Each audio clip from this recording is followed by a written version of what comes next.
দোলের দিন ছন্দপতন। একসঙ্গে দলের একাধিক হোয়াটসঅ্যাপ গ্রুপ ছাড়লেন অভিনেতা রুদ্রনীল ঘোষ। সূত্রের খবর, সোমবার দুপুরে আচমকা ৬০-এর বেশি হোয়াটসঅ্যাপ গ্রুপ ছাড়লেন বিজেপি নেতা। এরপরেই রুদ্রনীলের দল ছাড়া জল্পনা তীব্র হয়ে ওঠে। চর্চা শুরু হয় অভিনেতার লোকসভায় টিকিট না পাওয়া নিয়ে। প্রসঙ্গত, লোকসভা নির্বাচনে রাজ্যের প্রায় সব আসনের প্রার্থীর নাম ঘোষণা হলেও বিজেপির তরফে নেই রুদ্রনীল ঘোষের নাম। কৃষ্ণনগর, বারাসাত, যাদবপুরের মতো লোকসভা আসনে প্রার্থী হিসাবে তার নাম উঠলেও টিকিট পাননি রুদ্রনীল। শোনা যায় এরপরই মন খারাপ হয়ে পড়ে রুদ্রনীল ঘোষের। কেউ কেউ দাবি করেন এতদিন দলের জন্য সর্বস্ব দিয়ে টিকিট না পাওয়ায় মানতে পারেননি তিনি। যদিও এই বিষয়ে জানতে রুদ্রনীলের সঙ্গে যোগাযোগ করা হয় বলে জানা গেছে। রুদ্রনীল বলেন, দলের 10 থেকে 11টি গুরুত্বপূর্ণ হোয়াটসঅ্যাপ গ্রুপ রয়েছে, কিন্তু একাধিক গ্রুপে অ্যাড ছিলাম, যে যেমন পারছিলেন অ্যাড করে দিচ্ছিলেন।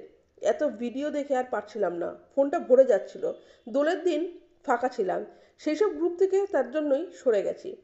প্রায় ৭৭টা গ্রুপে অ্যাড ছিলাম আমি। যদিও লোকসভায় টিকিট না পাওয়া নিয়ে খানিকটা অন্য সুর রুদ্রনীলের গলায়। তার কথায়, আমি দলের জন্য দলের নির্দেশ অনুযায়ী কাজ করেছি রোজ।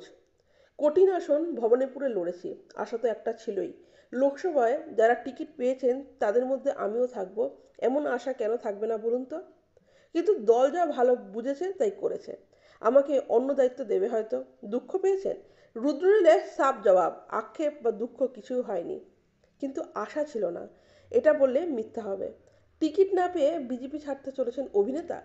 জল্পনা উড়িয়ে তার দাবি, দলের জন্য কাজ করছি, অনেক দায়িত্ব রয়েছে, তাই বলে এক্ষুনি দল ছেড়ে দেব এমন সম্ভাবনা নেই।